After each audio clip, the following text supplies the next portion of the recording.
পারিবারিক সম্পত্তিতে সমান অধিকার এবং নারীর অর্থনৈতিক স্বাবলম্বিতা শীর্ষক আলোচনা অনুষ্ঠানটি পরপর 2টা ভেন্যুতে অনুমতি পেয়েও করতে পারল না নরসিংদী নারী অঙ্গন। এই যে নরসিংদীর নারী অঙ্গন যে অনুষ্ঠান করতে পারল না, এর পেছনে কারণ কি? আমরা সাধারণত সাবঅল্টার্ন বা নিম্নবর্গ বা প্রান্তিক জনগোষ্ঠী বলে একটা শব্দ শুনি। আমাদের বুদ্ধিজীবীরা তাদেরকেই প্রান্তিক জনগোষ্ঠী বলছেন, যাদের কোনো অধিকার নেই, যাদের কোনো দাবি দেওয়া আদায় করার ক্ষমতা নেই, যোগ্যতা নেই, এসবকেই তারা প্রান্তিক জনগোষ্ঠী বলছেন। প্রান্তিক জনগোষ্ঠী বলতে তারা সাধারণত একটি শ্রেণীকে বর্ণনা করেন। এই শ্রেণীটা সাধারণত হ্যাভ নট বা এই টাইপের কিছু একটা, যা সর্বহারা, নিষ্ক্রিয়, যাদের কিছুই নাই, তাদেরকেই বলে।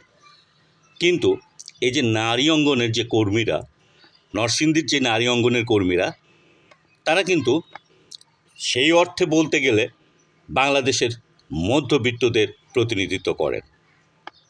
নারী অঙ্গনের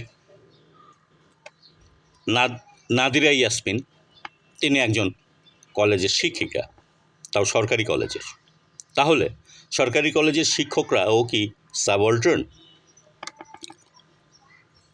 বেসিক্যালি বা সত্য বলতে সাবঅল্টার্ন কোনো শ্রেণী না। সত্য হলো এই যে সাবঅল্টার্ন যে কেউ হতে পারে এবং আপনাকে আইন দিয়ে, নিপীড়ন দিয়ে, রাষ্ট্রীয় যন্ত্রের প্রক্রিয়ায় ফেলে আপনাকে সাবঅল্টার্ন বানানো যায়। অতএব সাবঅল্টার্নের কোনো শ্রেণী নাই। সকল শ্রেণীর মানুষই সাবঅল্টার্ন। সাবঅল্টার্ন তো তারাই যারা কথা বলতে পারে না। যারা কথা বলতে পারে না তারা তাদের অধিকার নিয়ে সামনে আসবে কি করে? নরসিংদীর নারী অঙ্গনকে তেমনি প্রান্তিক জনগোষ্ঠীর মধ্যে ফেলবার চেষ্টা করা হয়েছে। এই কাজটি প্রথমে করেছে নরসিংদী কলেজ, যারা নারী অঙ্গনকে অনুমতি দিয়ে শেষ মুহূর্তে এসে অনুমতি প্রত্যাহার করে নেয়, এবং এরপরে করেছে নরসিংদী প্রেস ক্লাব।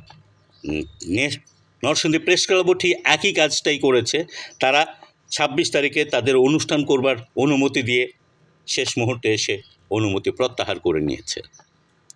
অর্থাৎ রাষ্ট্রীয় প্রতিষ্ঠানগুলি সবসময় রাষ্ট্রের পক্ষে কাজ করে এবং রাষ্ট্রের নিপীড়ক যন্ত্র হিসাবে জনগণের সামনে দাঁড়িয়ে থাকে। এই নিপীড়ক যন্ত্রগুলি বিভিন্নভাবেই, বিভিন্ন উপায়ে মানুষকে প্রান্তিক জনগোষ্ঠীতে পরিণত করে। আজকে যে বিরোধী দলীয় নেত্রী, সে আগামীকাল প্রান্তিক জনগোষ্ঠীতে যেতে পারে। আজকে যে সরকার দলীয় নেত্রী, সে ক্ষমতা হারাবার সঙ্গে সঙ্গে প্রান্তিক জনগোষ্ঠী বা সাবঅল্টার্নে পরিণত হতে পারে। সুতরাং সাবঅল্টার্নের কোনো শ্রেণী নাই, কোনো ক্লাস নাই, কোনো কিছু নাই। সর্বশ্রেণীর সর্ব জায়গার মানুষ সাবঅল্টার্ন যে হতে পারে বাংলাদেশে, সেটা আমরা দেখতে পাচ্ছি এই নারী অঙ্গনের প্রোগ্রামকে বাধা দিয়ে বা অনুমতি দিয়ে শেষ মুহূর্তে অনুমতি প্রত্যাহার করে নেওয়ার মধ্য দিয়ে।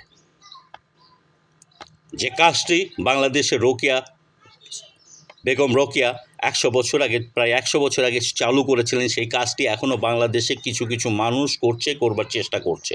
বিভিন্ন আঙ্গিকে, বিভিন্ন ধরনে, বিভিন্নভাবেই সেটা তারা করবার চেষ্টা করছে। তাদেরকে স্যালুট। এবং যারা এই চেষ্টা করা মানুষগুলোকে সাবঅল্টার্ন বানানোর চেষ্টা করছে বা প্রান্তিক জনগোষ্ঠীতে পরিণত করবার চেষ্টা করছে, তাদের প্রতি ধিক্কার, ঘৃণা।